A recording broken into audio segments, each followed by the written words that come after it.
Halo semuanya, selamat datang kembali di channel pembelajaran Kalkulus 2.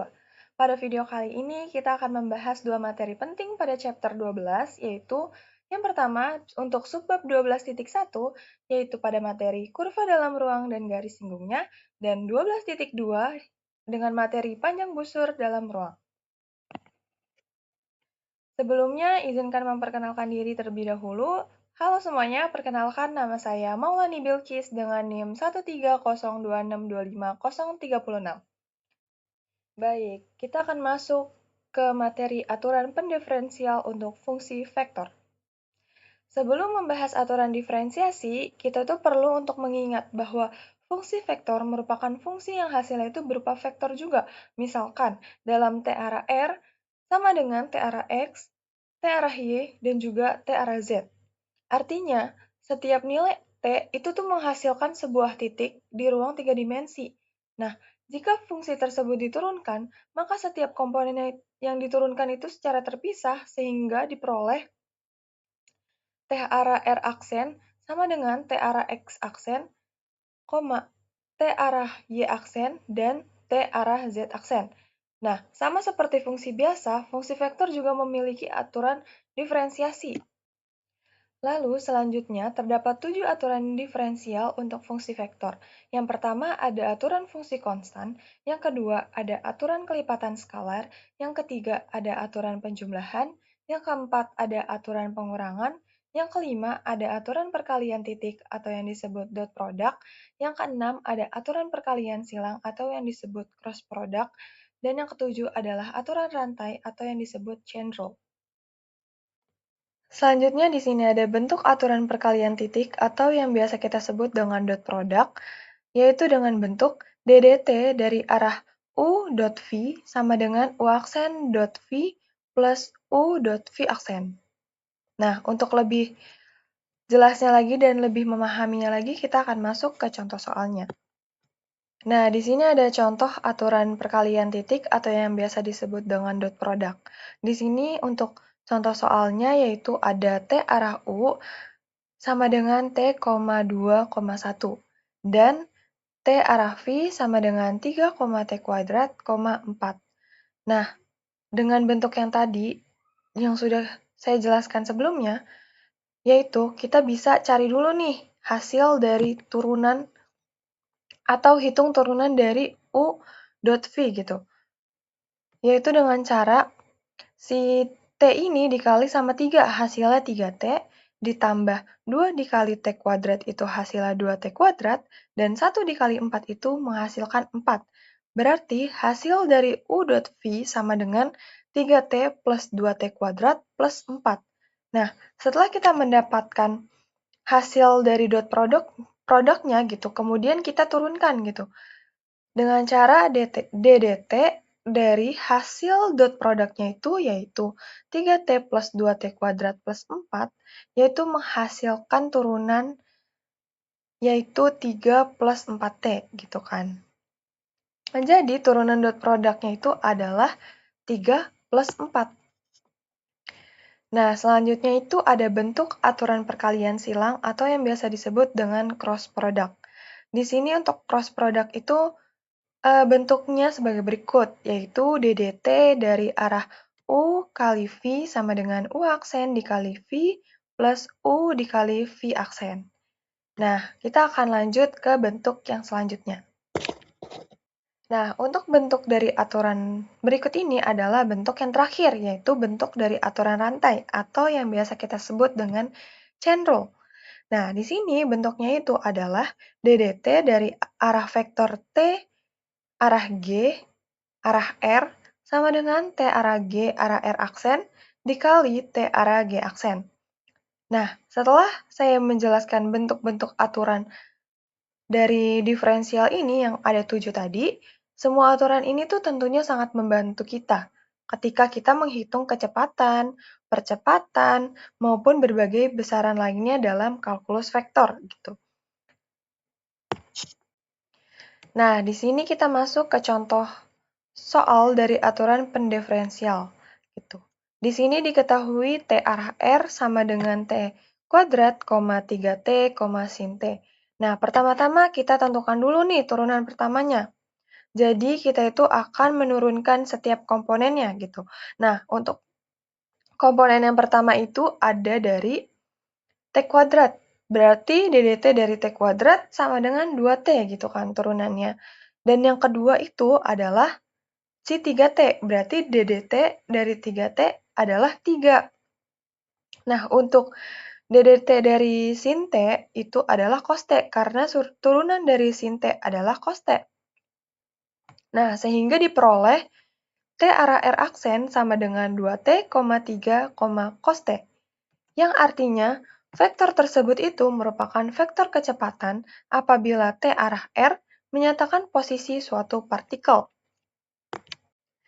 Setelah tadi saya sudah menjelaskan bentuk-bentuk dari aturan pendiferensial, terus juga contoh soalnya, terus juga apa aja bentuk-bentuknya, maka kita akan masuk ke materi yang kedua, yaitu panjang busur pada kurva di ruang 3 dimensi. Tapi sebelum kita masuk ke rumusnya, coba kita bayangkan terlebih dahulu nih, sebuah mobil yang sedang melaju di jalan yang berkelok-kelok. Nah, jika kita ingin mengetahui jarak yang benar-benar ditempuh mobil tersebut, kita tentu saja tidak bisa mengukurnya menggunakan garis lurus dari titik awal ke titik akhir gitu kan. Nah, tapi atau yang kita akan ukur tuh adalah panjang jalan yang dilalui mobilnya dong pastinya. Nah, jadi konsep inilah yang disebut dengan panjang busur. Nah, dalam kalkulus ini, panjang busur merupakan panjang lintasan yang dilalui sebuah partikel ketika bergerak mengikuti suatu kurva. Nah, untuk lebih lanjutnya, kita akan bahas ke slide selanjutnya. Nah, pada fungsi vektor, terdapat lintasan suatu partikel yang dinyatakan sebagai berikut, yaitu T arah R sama dengan T arah X, T arah Y, dan T arah Z. Nah, ketika nilai parameternya itu berubah, tentunya posisi partikel juga ikut berubah, sehingga membentuk sebuah kurva di sebuah ruang gitu. Nah, lalu bagaimana sih cara menghitung panjang lintasan tersebut? Nah, ide dasarnya adalah membagi kurva menjadi bagian-bagian yang sangat kecil. Setiap bagian kecilnya itu dianggap sebagai garis lurus, sehingga panjangnya itu dapat dihitung. Nah, jika seluruh potongan kecil tersebut dijumlahkan, maka hasilnya itu akan mendekati panjang kurva yang sebenarnya. Jadi, dalam kalkulus itu, proses penjumlahan tak hingga ini dinyatakan dalam bentuk integral, gitu, atau yang biasa kita sebut dengan integral. Nah, karena turunan fungsi posisi yaitu dari T arah R aksen, yang merupakan vektor kecepatan, maka besar atau magnitudo dari vektor tersebut menyatakan laju partikel. Dengan mengintegralkan besar kecepatan terhadap waktu, kita tuh dapat memperoleh total panjang lintasan yang ditempuh.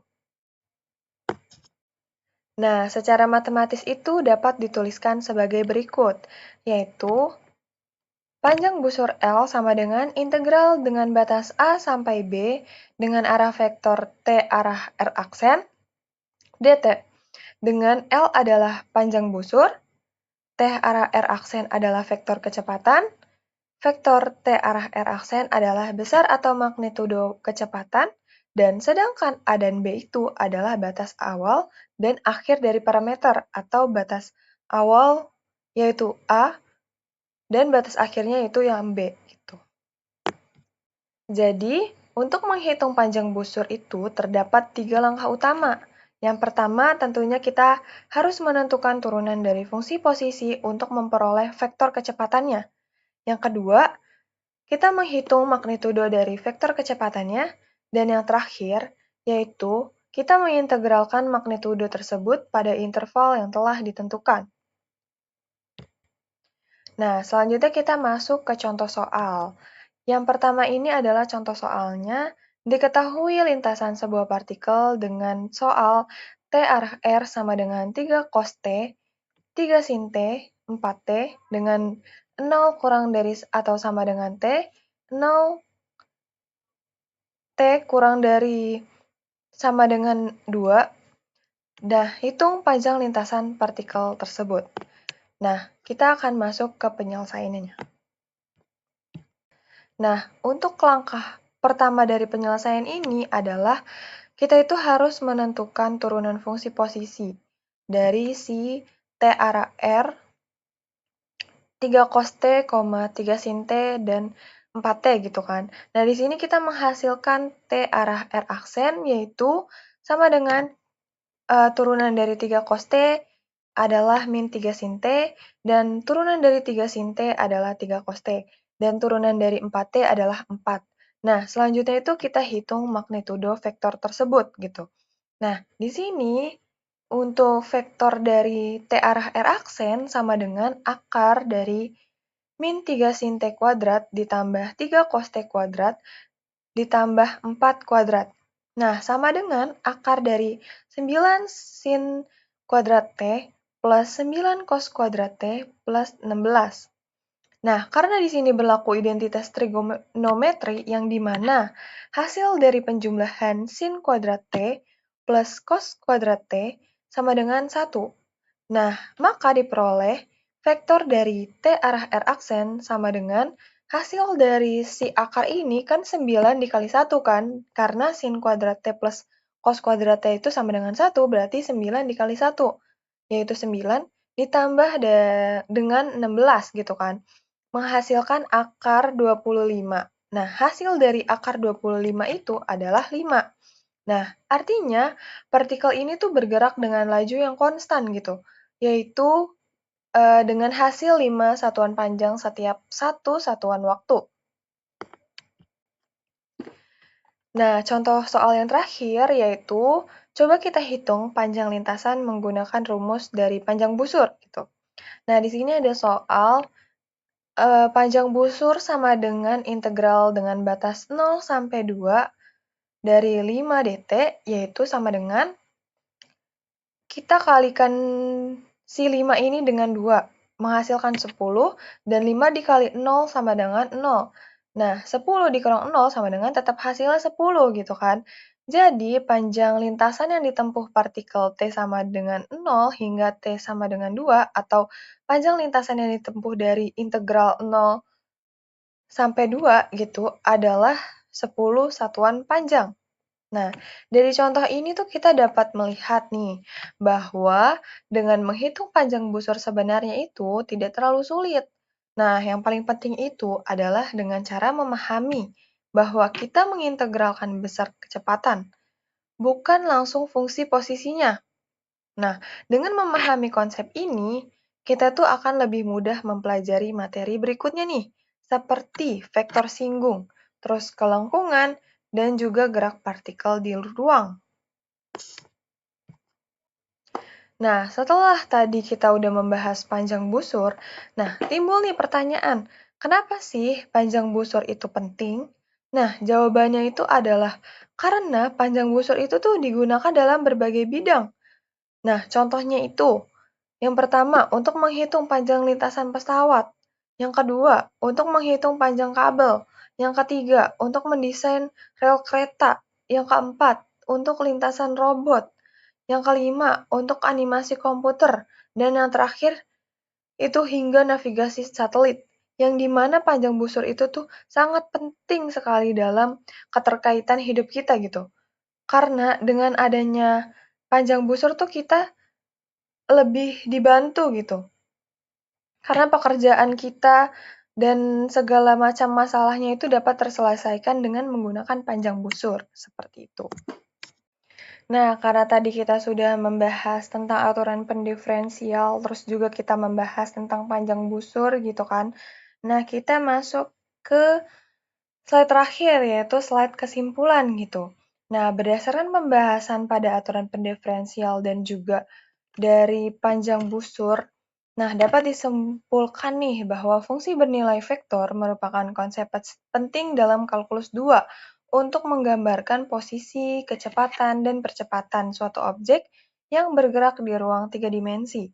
Melalui aturan pendiferensial, kita nih dapat menurunkan fungsi vektor dengan menerapkan aturan turunan seperti penjumlahan, perkalian skalar, dot product, cross product, dan aturan rantai yang sudah saya jelaskan sebelumnya gitu kan. Nah, aturan-aturan ini tuh mempermudah analisis berbagai besaran yang berkaitan dengan gerak partikel. Nah, selanjutnya pada materi panjang selanjutnya itu pada materi panjang busur dalam lintasan, itu dipelajari cara menghitung panjang lintasan yang ditempuh suatu partikel sepanjang kurva. Nah, dengan ini tuh konsep ini memanfaatkan tentunya magnitudo vektor kecepatan gitu, yang kemudian diintegralkan pada interval tertentu, sehingga diperoleh panjang lintasan yang sebenarnya. Nah, dengan demikian, panjang busur itu tidak hanya menunjukkan jarak antara dua titik aja, tapi juga memperhitungkan bentuk kurva yang dilaluinya. Nah, jadi secara keseluruhan itu, kedua subbab ini tuh saling berkaitan tentunya. Aturan pendiferensial ini digunakan untuk memperoleh vektor kecepatan dan fungsi posisi, sedangkan hasil tersebut menjadi dasar dalam menghitung panjang busur. Nah, oleh karena itu, pemahaman terhadap kedua materi ini tuh sangat penting sebagai landasan dalam mempelajari topik-topik lanjutan pada kalkulus vektor, seperti vektor singgung, kelengkungan kurva, serta berbagai penerapannya dalam bidang fisika, teknik, dan ilmu pengetahuan lainnya. Nah, setelah kita sudah belajar dari materi aturan pendiferensial atau diferensial, kita juga kan sudah membahas atau sudah belajar tentang bentuk-bentuknya, terus juga contoh soalnya, terus yang lain juga kita sudah bahas gitu kan di dalam materi si aturan pendiferensial gitu. Terus juga yang kedua kita juga sudah membahas tentang gimana aja gitu kan atau bentuk-bentuknya dari materi panjang busur dalam ruang gitu. Contoh soalnya juga kita sudah bahas, terus juga contoh penerapannya dalam kehidupan nyata atau keterkaitannya dalam dunia sehari-hari gitu. Nah, kita sudah juga membahas kesimpulan secara keseluruhannya dan maka terima kasih telah menyaksikan video ini. Semoga penjelasan ini bermanfaat dan membantu memahami materi chapter 12 Kalkulus 2. Saya Maulani Bilkis dengan NIM 1302625 pamit undur diri. Wassalamualaikum warahmatullahi wabarakatuh. Bye-bye, sampai jumpa di next pembahasan.